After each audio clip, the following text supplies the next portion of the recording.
Coming up, Thanksgiving weekend traditionally marks the start of the holiday shopping season, but amid supply chain issues, empty shelves, and a labor shortage, what can consumers expect when checking their lists? We get a holiday shopping forecast from the Kelley School of Business.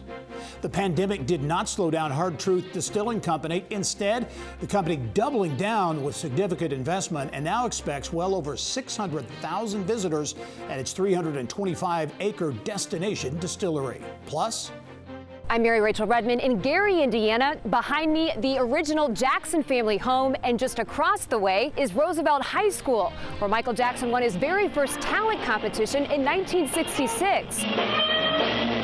But that history is in danger of being erased. That story coming up. Details on those stories and much more ahead on this edition of Inside Indiana Business.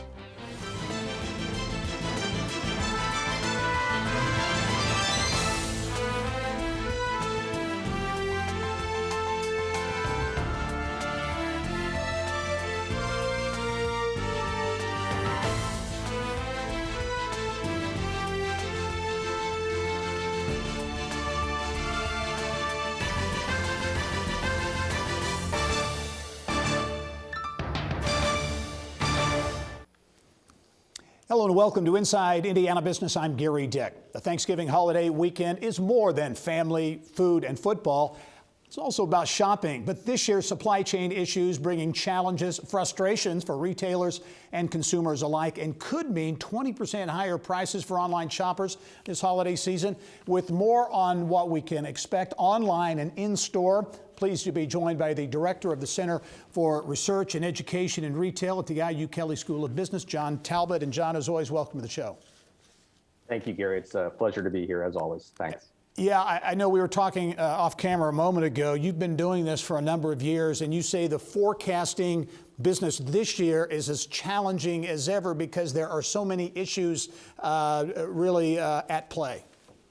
Yes, Gerry. I mean, I've been in this for 40 years now, I think, and just the differences, in terms of variability in consumers, the variability around what we can access, what we can't access, just uncertainty around labor, so many things that normally we sort of take for granted during this time are just not something we can hang our hat on, if you will. And so I'm as confused as I've ever been at this time of year. Yeah. Hey, how about just generally speaking, though, supply chain, availability of product on the shelf, big issue. A lot of people want to know what's going to be there. I think generally speaking, it sounds like the big box stores may be in a little better position than some of the others.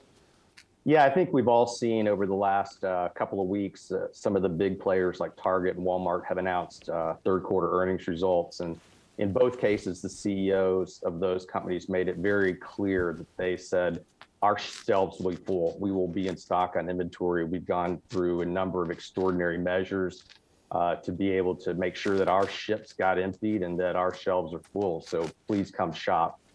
But I'm not sure that that's going to be the same for all levels of retail. Yeah. Any idea on the impact inflation is or will have on this holiday shopping season, not just for goods, but obviously just the cost of life, of living, and the impact that might have on holiday spending? Yeah, I've definitely heard several terms for that, and we get less services for a given level of money. Don't expect a lot of price discounting this particular holiday season. I think no real incentive for retailers to strongly compete on price. Every retailer, as we've seen, has a Black Friday promotion, a Cyber Monday promotion.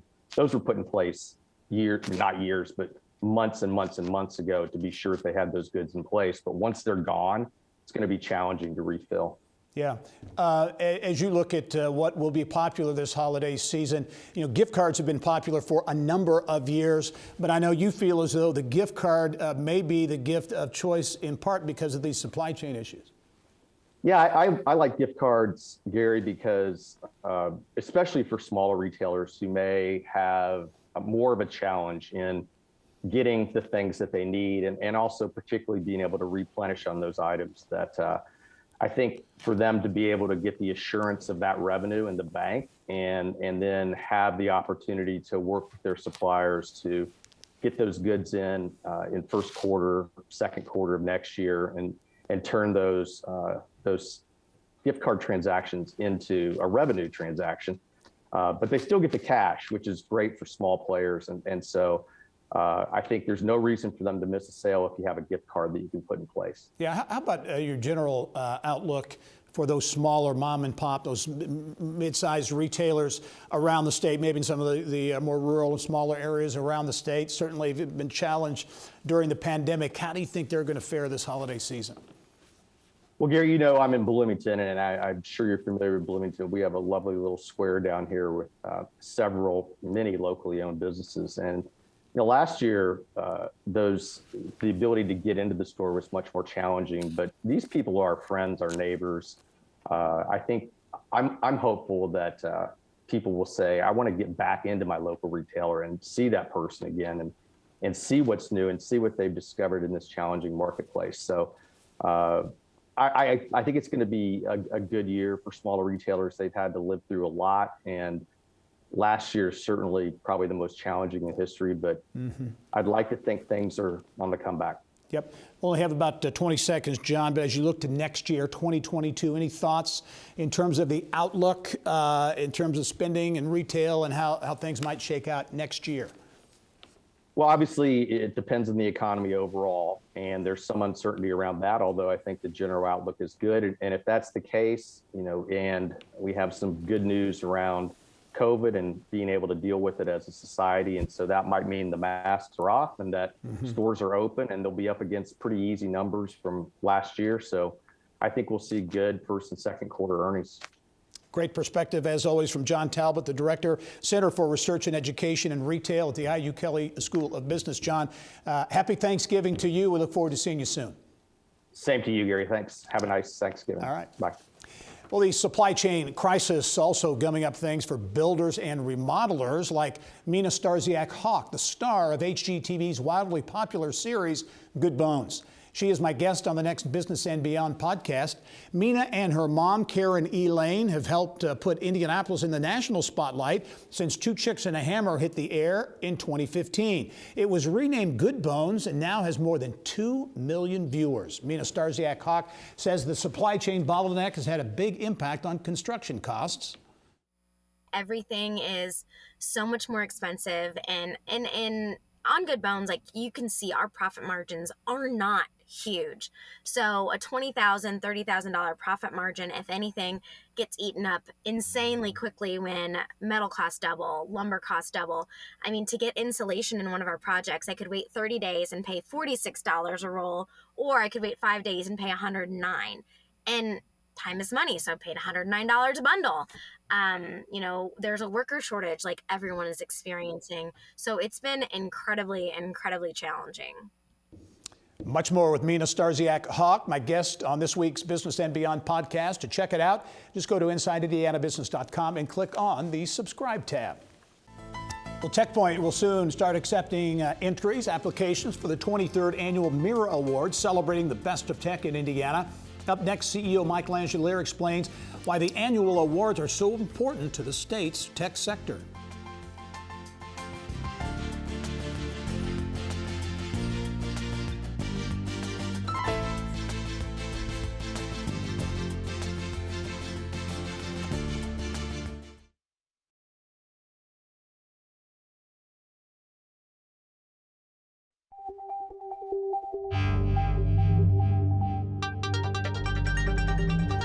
It's time to go inside innovation, brought to you by Allegion, pioneering safety.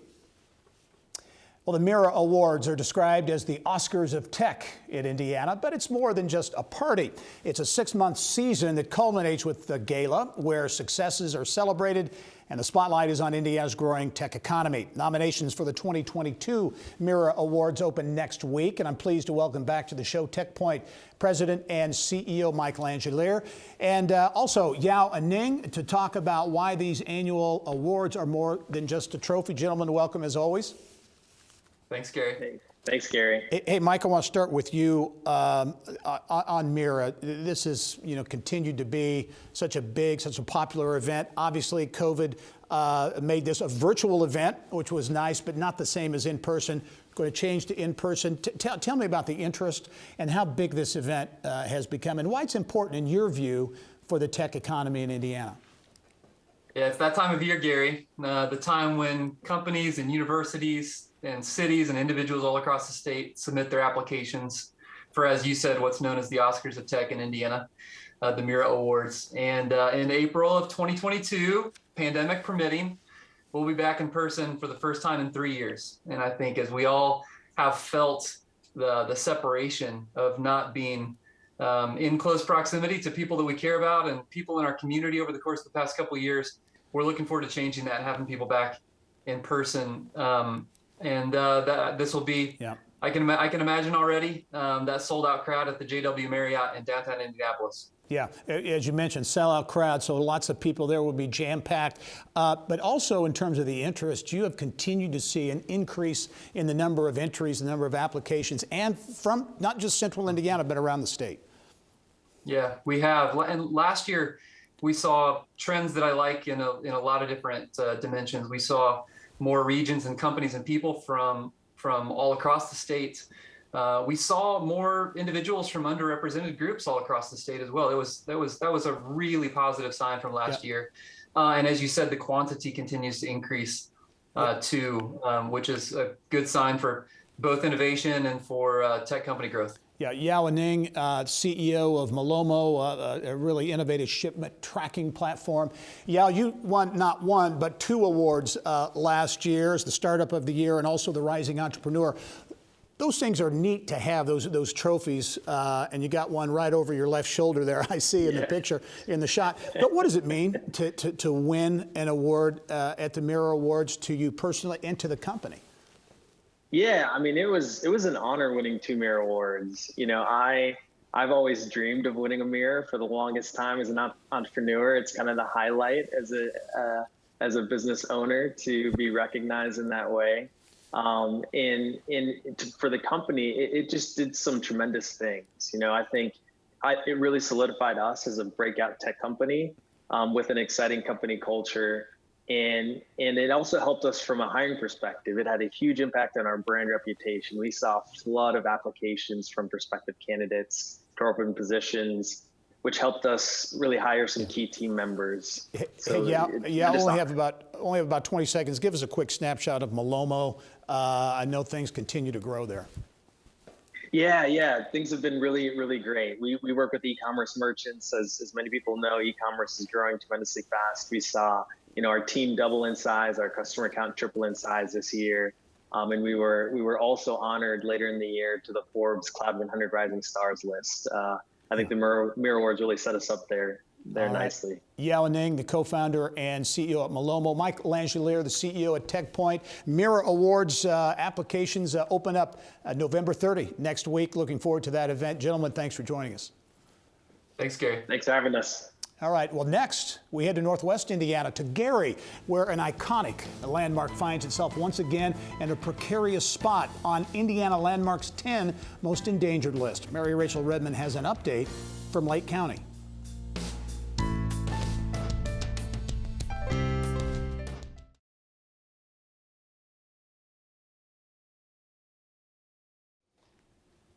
Here's what's making news now around Indiana. In this week's Endangered Indiana series, we revisit Gerry's storied Roosevelt High School. The once proud institution still remains vacant and vulnerable to potential extinction. Around Indiana reporter Mary Rachel Redmond joins us now in studio with more. Mary Rachel. Well, that's right, Gary. It was once a beacon of academic and athletic prowess for the African-American community. Glenn Big Dog Robinson ring a bell? But time has not been kind to Roosevelt High School. A series of busted pipes permanently closed the school in 2019. Now an especially strong group of alumni, with the help of a few city leaders, are doing everything they can to save the place they say was once the heart and soul of Gerry. City shouldn't let it go. They should never let it go, because this is history. They always told us that we just had to be better than everybody else because we was all black. Gerry, Indiana in the 1920s was a booming city of steel, even nationally recognized for its innovative public schools. But not everyone was welcome in certain classrooms.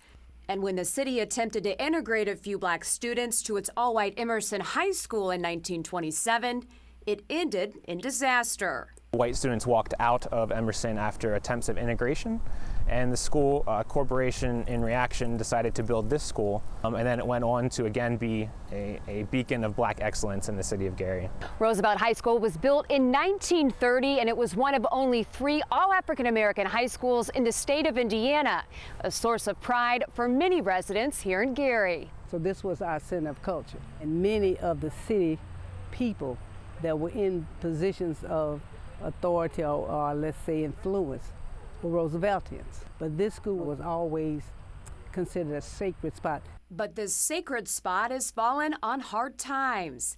A faulty heating system, coupled with a polar vortex in 2019, caused a series of pipes to burst. And it was the final straw that closed the 90-year-old historical building for good. With the cleanup of the water damage and mold is $8 to $15 million. So that's just to get it back to how it was operating previously. From the school district's perspective, we're not planning on opening the school for a school district, but I don't see that the school district would ever use it for a school again. There's that historical aspect of it. Gerry Mayor Jerome Prince is all too familiar with the rich history of Roosevelt. And in an effort to rebuild his city, and perhaps Roosevelt, he's turned to Gerry's most famous family of singers for a little help. I've had at least a few conversations with members of the Jackson family who have a renewed interest in helping to reimagine, as we call it, the city of Gerry, which includes at least some desire to help facilitate a renovation on the Roosevelt school site. My primary focus is to rebuild the city. So is this part of the original structure? This is the original structure. This is home to me, you know. I hate to see it in this condition. And while the school undoubtedly served as a point of pride for Gerry's black community in its heyday, its strong alumni base is determined to keep the Roosevelt legacy alive for future generations. We are interested in being involved in whatever happens to the building, that we are staying ready to assist them and mainly be some part of the decision making. To the Gerry Roosevelt squad. Youngsters don't know the history of Roosevelt, and I think they should know about the only black school at that time. It's a place that I always cherish. There have been a few offers, but nothing has materialized in terms of a buyer. I did reach out to some of the Roosevelt alumni we featured in the piece. They tell me the multi-million-dollar price tag is definitely worth saving Roosevelt High School. Gerry? All right, we will be following that story. Thanks, Mary Rachel.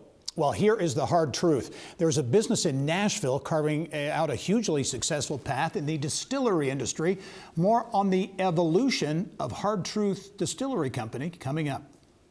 Well, this year at the Indianapolis Business Journal's Engage Indiana event, Indiana C-suite executives, community leaders, and business professionals will gather to hear new Indiana Secretary of Commerce Brad Chambers and a panel discussion. They will look at how companies can take engagement to the next level and also help attract and retain talent and work toward placemaking, 2 key priorities for the state's READY grant program. You can register for that event. It is Thursday, December 2, and the event is at the Indianapolis Marriott downtown, and you can register at ibj.com.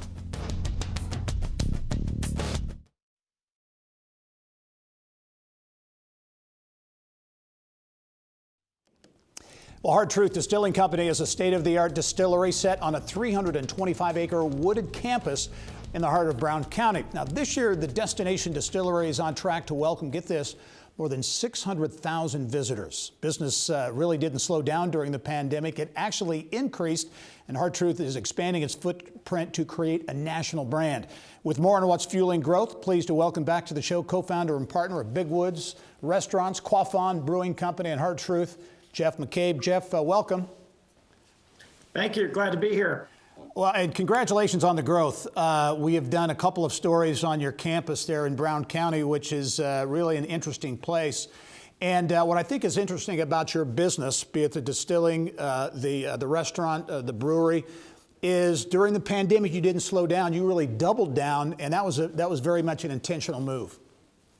It really was. We kind of looked at it. We knew our back was against the wall with that many restaurants and the kind of overhead we had. We felt like we were either going to succeed or fail in this, and that if we were going to fail, we might as well go big, and if we were going to succeed, we might as well go big. So we went ahead. We developed some new products on the distilling side, a couple of new beers on the beer side, and we opened up 2 more restaurants during the pandemic. So we just pushed forward. It worked out. Yeah, working out in a big way, expanding your footprint. But let's talk about the Destination Distillery, because that continues to be a really big success for you, and kind of a launch pad, if you will, for your platform and all of your products. And as we were talking off camera, really all about the experience.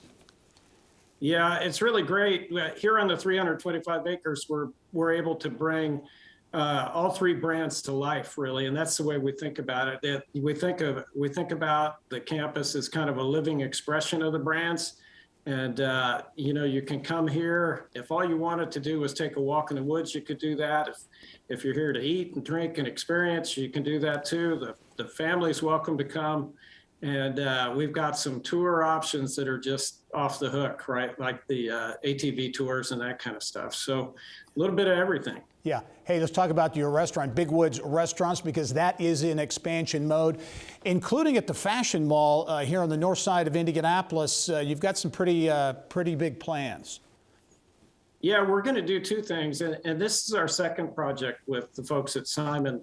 Our first is the Premium Outlet Mall in Edinburgh, and that's gone really well for us. It's one of the places we opened during the pandemic, and kind of based on that experience and the needs of the Simon Group, we looked at the Fashion Mall. So we're going to do 2 things. We're going to open a restaurant and a Big Woods restaurant, and we're going to take that center position in the food court and have a kind of a bar kiosk that's branded Hard Truth. So really looking forward to that. And this really is part of you becoming or continuing to become a national brand, though, right? I mean, you're Indiana, obviously, but you have designs on bigger things. Yeah, for sure. We're Indiana first and always, of course.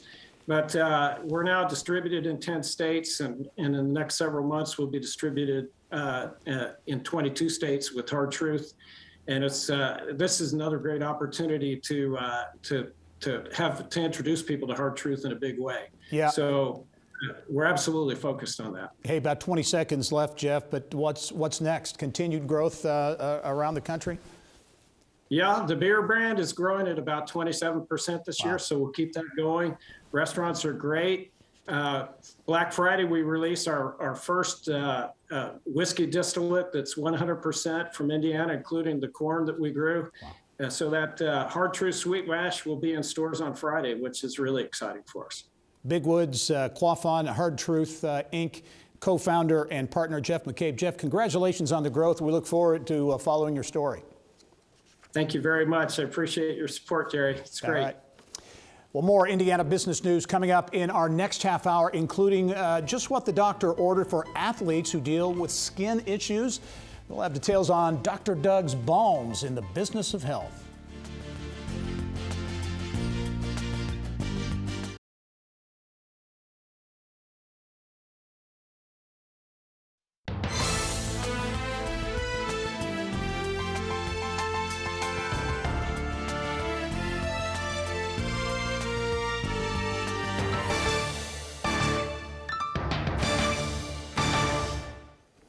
Well, a small company in Carmel is rolling out 2 new skincare products just in time for the holiday shopping season.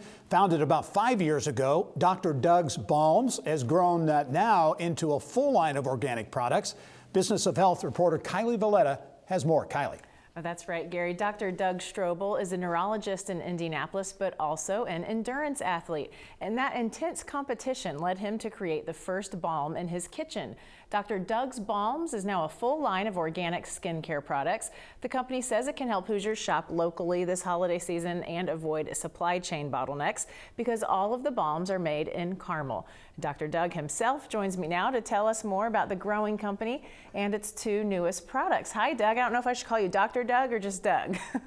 Well, I've been Doug a lot longer than I've been Dr. Doug, so Doug is fine for me. All right, well, thanks for being on the show today. We mentioned up top that you're a neurologist, but the other hat you wear is an endurance athlete. So explain how that sparked this idea to create your balms. Well, when you get to my age, if you can't run fast, you have to run far. So I started doing endurance events, and it was a lot different from the days when I was in the military. And I wanted a product that I could just put in my pocket and it would solve more than one problem instead of juggling 4 or 5 different things. And we had things, I come from this family of farmers, things laying around that you just don't throw away. And so I had beeswax, I had coconut oil, and I had olive oil. So I mixed those together and it was very good. Mixed with the ratios, and then with cross-referencing and talking to other people, I added peppermint oil and the lavender oil, and that was it. That was the original Miracle Balm. So let's talk a little bit more about your ingredients. They're natural, certified organic. Talk about some of the health benefits that your ingredients have. Yeah, this was kind of a big one for me being in medicine. I see side effects of medications and treatments. And so, yes, they're there for a good reason, but there are bad things. And all of our products you can buy in your grocery aisle. It's all food grade. And a lot of those are buzzwords, but for us, it made it truly unique. And we actually have taste tests for all of our ingredients. And I can tell the difference between the beeswax A and beeswax B. I can tell you if there's been forest fires out there because you can smell it. Beeswax smells like honey when you melt it. And the coconut oil there's such a wide variety of the coconut oil. But the health benefits are just one that really it's food grade. And then the coconut oil has an antiviral, antibacterial quality. The lavender oil is very natural. It's soothing. It helps with headache. It helps people sleep. It's also a natural bug repellent. And the peppermint oil helps with vascularity and soreness. And so everything is very purpose driven. But I think the biggest thing that we like about it is, you can eat it. It's a very safe product. Yes, so natural that like you said, it's food grade. So you have 2 new bundles just in time for the holidays. One for stress relief. Of course, we could all use that around the holidays. Also a new mom bundle. Can you talk about those just a little bit? Yeah, so the stress relief, holidays being what they are, the stress relief bundle has magnesium. It's our original with magnesium. Magnesium's been around for millennia. It's very soothing. It's good for skin elasticity. The other thing about the holidays is you don't know what kind of day you're going to have. Is it a humid, warmish day? Is it a cool, dry day, which can really take its toll on your skin? So the stress relief is good for the weather changes, but also the magnesium and the other products are good just to help you sleep and to help you rest. And your grandmother was right. And Epsom salt baths are good for you, and that's very much like what the magnesium does. It also has a charcoal soap in there. And then the new mom's package, it's well named, but it's really kind of an any mom's package because you use it whether you're planning to have a baby during your pregnancy or after delivery because it helps with stretch marks, elasticity, and it's also very soothing and safe for baby. And I'm sure, as you know, there's a movement for consumers to know where their products come from. They want to know where they're coming from. And you really pride yourself on being a local company, locally sourced ingredients as much as possible. Can you talk just a little bit about that? Yeah, it's still handcrafted. We still make it in a secret location lab, it's no longer made in my kitchen, thank goodness. But our labels are made in Greenfield, Indiana, by a very high-end label company, but they're in Greenfield. And our labels are applied by some of my office staff for some extra money on the side. So we're very mom and pop and very homegrown. And we love the fact that we're just up the road from so many of our customers. Just a few seconds left, Doug, but you mentioned during the pandemic that, a lot of local small companies struggled, but you guys actually thrived during the pandemic, correct? That is correct. I think it's because people had the need. They were home. They were finding their fitness journey, and a lot of that is due to my co-founder, Natalie Gardner. She really helped make that. Kept us alive when I was just working. All right. Well, Dr. Doug, thanks for being on the show today. Good option if Hoosiers want to avoid those supply chain issues this holiday season. So good luck to you. We're out there and we have plenty of products. So thank you for your time. I really appreciate the opportunity. Absolutely. Gerry, back to you. All right, Kylie, thank you. Well, when Dan Elsner arrived on the Marion University campus 20 years ago, it was a small private college and actually on the brink of going out of business. Elsner's vision, leadership, and fundraising skills credited with transforming Marion into one of the Midwest's premier Catholic universities. There were only 1,000 students enrolled at what was then Marion College when Dan Elsner arrived on campus in 2001. Today, more than 6,000 call themselves Marion Knights. And for more on the transformation at Marion, pleased to be joined by President Dan Elsner. As always, Dan, welcome to the show. Thank you, Gary. It's good to be here with you. And congratulations on 20 years. I don't know whether it seems like a long time or not that long at all, but much has certainly changed over these 20 years. And as I mentioned, and a lot of people may not know, when you came on board to lead then Marion College, the college was really in jeopardy of going away. Yeah, you could visualize a college with one foot in the financial grave and the other on a banana peel. We were in a precarious situation. What saved things in your view? Kind of just briefly, how did things turn around? You know, we found a focus, clarified what we wanted to accomplish, and recruited great leaders to the board, administration, faculty, people that had a large passion and vision to make a difference, not only for our students, but in the important professions that are key to human flourishing and everything a university can do to advance the economic, social, and cultural well-being of community. And once you get purpose and a big why, Gary, things take off. Well, I know we talked about this on my Business and Beyond podcast that will be released here in a couple of weeks recently, but transformative is sometimes overused. I think it's a good description, though, of what has happened at Marion on so many levels, so much building, so many new programs, among them a new medical school, the state's second medical school. That was a big undertaking. That was a big pivot. There's a certain halo, academic halo and academic achievement and excellence halo that comes with a medical school, because with the dean and the faculty and the staff and high quality students, Gary, we had over 5,000 applicants for 150 seats in the medical school last year. We're on the same pace to do it, and we come from great institutions from all over the country. So that was a big pivot in going from Marion College to Marion University. And now the research activity, the space we have moving down at 16 Tech with the med school and undergraduate program. So that was what they call a pivot with leverage. Yeah, interesting. Also, the Klipsch Educators College. You produce a lot of teachers and educators. The Educators College has a very intentional focus that's maybe different than other schools of education. Yeah, when, Fred Klipsch is on our board and Judy, his wife, big passion about every kid, regardless of their zip code background, deserves an excellent education, and schools can't do it on their own. And we had a big idea and vision to recruit excellent, diverse students for education, teaching, and principal. And then the goal really emerged to help every school, regardless of zip code, be an A school. And it's been off and running. We've raised almost $60 million now for our Educators College, and we're engaged with schools in unique ways, nationally recognized ways, and we're very proud of it and happy for what we're doing for young people. I got to ask you about football too, because that was a big endeavor that you had. I think you broke the story on our show a number of years ago. Not everybody thought it was a good idea to launch a football program, but it has paid off in a number of ways. It really has. I often say, I used to pray we'd win. Now I pray for the other team because we're pretty rough. We're good football players, and so and we're in the national tournament again this year. Last week we won our first playoff game. Next week we'll be in Iowa. So it's been tremendous. We've been in the national championship 4 years. We've played football 13. That's a pretty good rate. We've won a couple of them, and it's really been a fun thing. Stimulated a lot of activity on campus and changed how people viewed us and what we could get done together. Yeah, hey, I only have 20 seconds, Dan, but going forward, I know your footprint is expanding throughout the state of Indiana, collaborations, partnerships, St. Joe, Ancilla, a number of partnerships.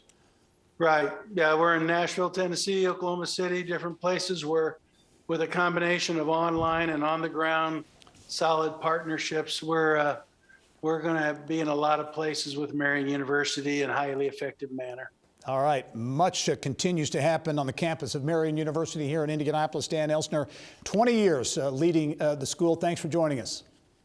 Thanks, Gary. It's been a pleasure. Thank you for your support. All right.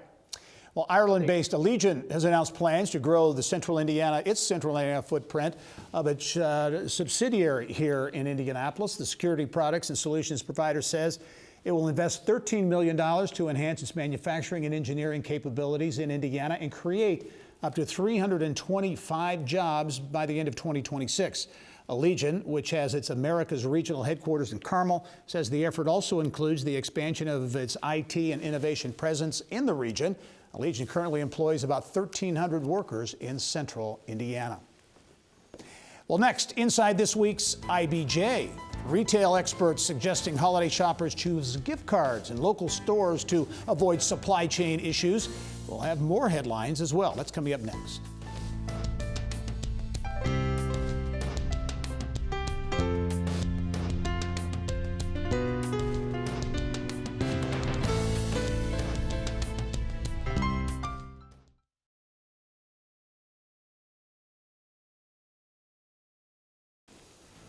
Indiana businesses looking to cash in on the infrastructure bill. Plus, Indianapolis adding public green space.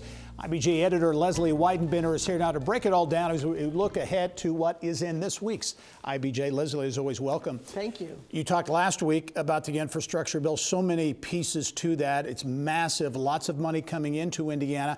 And there are Indiana companies, kind of a diverse group of companies looking to cash in. Yeah, exactly. Last week, we talked specifically about the money that Indiana would be getting for roads and bridges. But what is also happening is the bill provides billions of dollars for things like solar projects, hydrogen vehicles, water quality, and there are lots of Indiana companies like Cummins, Allison, 120 Water Audit that think that they'll get some more business because of it. And I think interesting, 120 Water Audit, you know, a startup that is really achieving some success stands to benefit as well. Yeah, they have hundreds of customers across the country that are looking for ways to comply, help with complying with water rules, and they're going to have a lot more customers, I think. Yeah, you are also going to have a story about Indy Parks acquiring some big chunk of land. In fact, the biggest land acquisition they've had in a number of years for green space. Yeah, 90 acres that they're purchasing for about $1.8 million.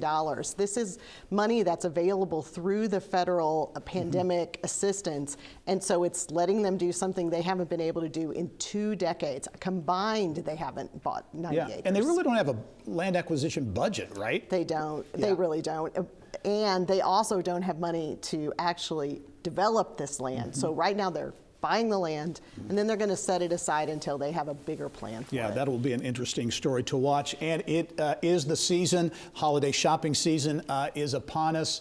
I know you're going to have a look at what to expect, some of the gifts, popular gifts and things that might be out there. Well, I think the experts are recommending, of course, that you be careful about what you're trying to order because of supply chain issues. We actually have a list of gifts that don't that you can do whether you have a supply chain issue or not.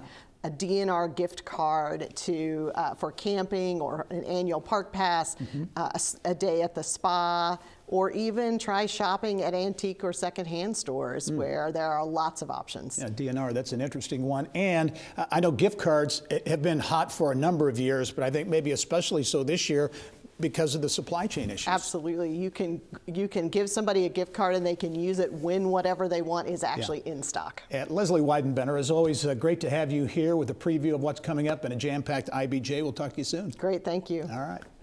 Well, HGTV's popular series Good Bones has served as a powerful media platform to propel Indianapolis into the national spotlight. One of the stars of the show, MINA STARSIAK Hawk, is my guest on the next Business and Beyond podcast. Now, MINA and her mom, Karen E. Lane, started rehabbing homes together in 2007. They wound up creating their own business, Two Chicks and a Hammer, and that caught the eye of HGTV. By 2016, the duo had become household names and one of the network's most popular shows, one that has put Indianapolis in front of over 2 million viewers each week. I think one of the things that my team is really good at, and honestly, like the city is so much a character in the show that the city is just amazing at, is innately being interesting and different and cool and fun. And like an audience knows when you're trying. So, you know, like this show's going downhill and then it's a finale season and you're like, oh man, they really had to push that one out. Like it just, we don't have to try to have crazy things happen or fun things happen. They just do. And I think that's part of one of the big reasons the show is so successful is because it's just really genuine. A rising tide floats all boats. And, you know, the show, Indiana's always been cool. We've had amazing music and food and culture. But when you have this ability, we're not just a national platform, it's international. And the opportunity to really highlight how great our city is, it just helps its growth. It's strange to me every time I realize how much TV, social media, those kind of things affect people's lives, whether it's I got through cancer in the hospital watching your show, or I moved to Indy because of this show. Weekly, people stop me and they're like, I literally moved from San Francisco last week to Indiana because of your show. And I'm like, oh my gosh, that's incredible. Because Indiana is a great place to live. You can get so much more house and all the really cool things. Granted, we don't have an ocean, but you know, get a pool. It's fine. I mean, when we started in Fountain Square, it was right before the cultural trail went in. And so there was, and that wasn't planned. That was luck. I wasn't that knowledgeable at the time.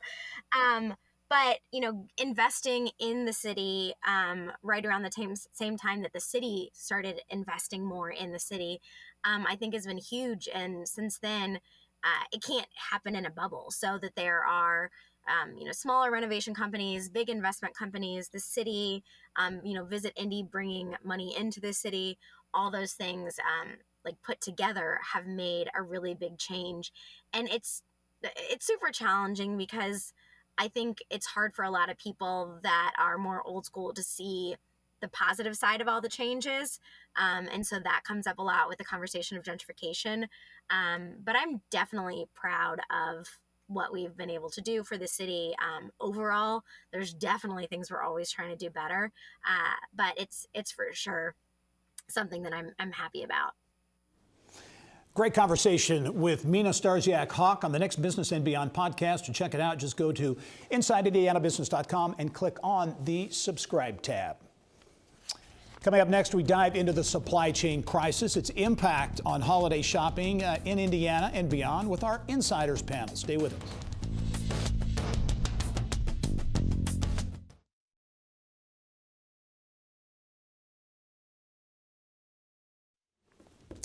Thanksgiving, not only about family, food, and football, also marks the beginning of the holiday shopping season traditionally. This year, the supply chain bottleneck presenting challenges for consumers and retailers alike. With more on what we can expect online and in-store and a whole lot more, pleased to be joined by a panel of insiders this week. The director for the Center for Business and Economic Research at Ball State University, Mike Hicks. Also the president of Beck Communications Group, Laura Beck, and the managing director at Vox Global, Mike Marker. And welcome one and all to the Insiders. We're glad to have you back, and we're doing the Insiders again on the show. And let's start out, I'll kind of go to each and every one of you. Mike Hicks at Ball State, I'll start with you. Just your general impressions as we head into the holiday shopping season, but you know, just end of the year, getting ready to head into 2022, how you feel the Indiana economy is doing. You know, there's a sense that things are getting back to some sense of normalcy. What's your view? I think that's about right. We've recovered as well as the rest of the country through this pandemic. There's been a big burst of household spending where the consumption patterns over the past year have been pretty low. Now we're spending it. Usually between this Friday and Christmas Eve, you see about a quarter of all retail spending going on. I think it's going to be a frenzied period of buying and one generally good for the overall economy. We're definitely in a recovery, a robust recovery. Yeah, Laura Beck, what's your take? What are you seeing out there? Yeah, I think I'm definitely seeing that it is definitely picking up. I think we're also seeing too, people do have more money because they didn't spend it as much last year. You've got the stimulus, you've got the American Rescue Plan money coming in. So people do have some more money in their pocketbooks. And I think that's one of the reasons that's driving some of this. I think probably I'm watching COVID more, especially as we look ahead to the economy and what that impact is going to be, particularly as we're in these colder winter months, because we still aren't at that sort of mass immunity point yet. Yeah, Mike Marker, what's your take? You know, we look around and we see full college football stadiums and basketball arenas and, you know, people getting out. Psychologically, at least, it seems as though things are getting back to normal. You think that translates into the economy? I certainly hope so. I mean, I think people have more money in their pockets and they're in a position where they want to spend. I think there's also a fair amount of uncertainty as well. Consumer confidence is a bit challenged, and we're going to get into midterms coming up, which will be its own thing. And it'll create some more uncertainty in different levels in terms of what policymakers might do or not do going forward. But I think we're well positioned overall coming into the new year. Yeah, Mike, Marker, your thoughts on the whole supply chain chaos that we've seen around perhaps getting a little bit better? I don't know, no short-term fixes, I guess, for it, but any thoughts on how that's going to affect the shopping season and the holiday spending here in Indiana? I have a little different take on it related to supply chain, is that we're spending an awful lot on goods buying out of market and then saying, what can we get shipped to us when we have a whole lot of opportunities to buy right here in our backyard. So I think there's an easy fix on that and that we ought to look at. And then I also think there's bigger supply chain issues that we ought to be talking about, which is our supply of educators that we have. Classrooms are closing down around the state of Indiana because we don't have enough teachers or administrators to fill classrooms. And those are the supply chain things that I think are important for us to look at in the year ahead as well. Yeah. And Laura, I know you mentioned off camera, you think this is a real opportunity to kind of piggyback on what Mike said, to really support those local neighborhood, if you will, retailers. Yeah, I do. I absolutely do. I mean, I am personally very committed to shopping local. I do it as much as I possibly can, and you end up having a relationship with the people who run these businesses.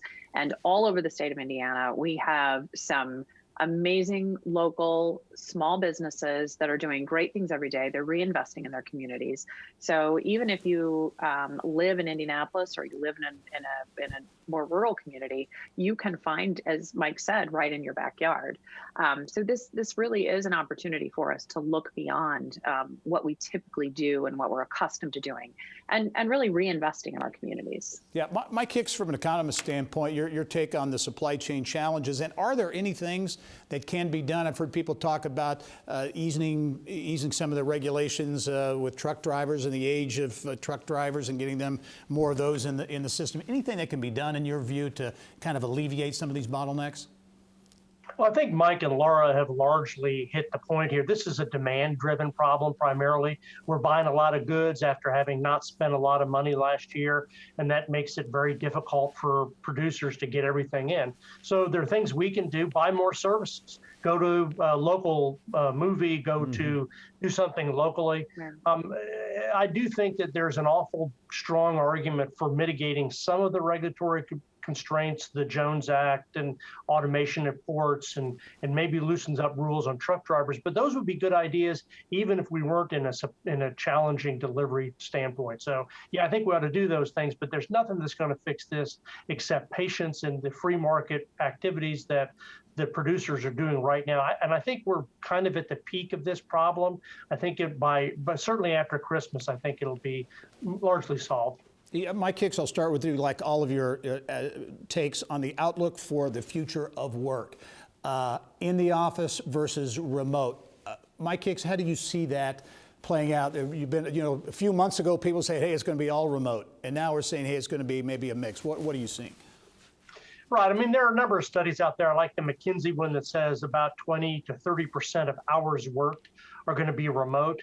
But the most common model of that is hybrid, with 1 or 2 days at work each week. And so there are a number of jobs out there that could be done, virtually, fully remote. It doesn't matter where I sit with my computer, but the human interaction is really valuable. There's a reason we have cities. There's a reason we have big companies that people interact with, and we're not doing home production like we did 400 years ago. And so that domain is really hard to fix with technology. So I think there's going to be a continued interest for people to be at work for some point of their lives. Still, if you only have to go to work 1 day a week, that changes where you can live.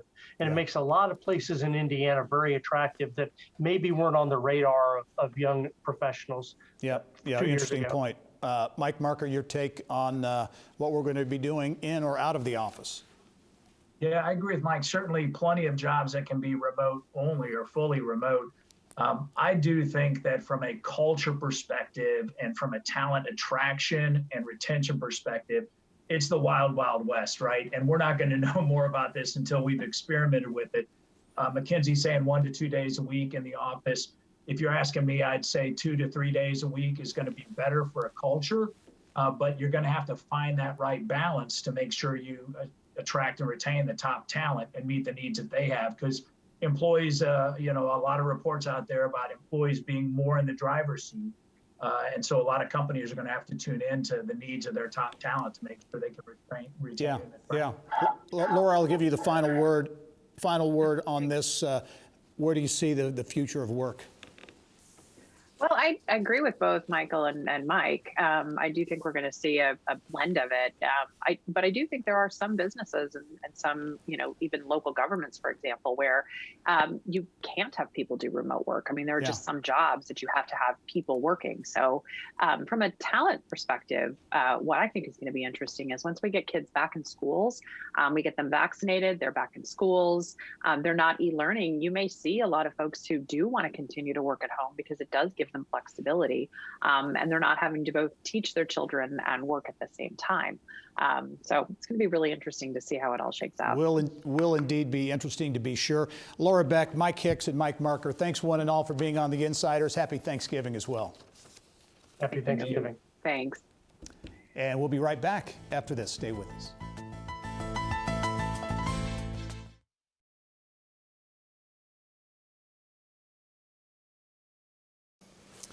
Coming up next week, we will tell you about a groundbreaking workforce development initiative that is now underway in northern Indiana, plus new details on the upcoming Big Ten football championship in downtown Indy. Thanks for joining us. I'm Gerry Dick. Go on and make it a successful week.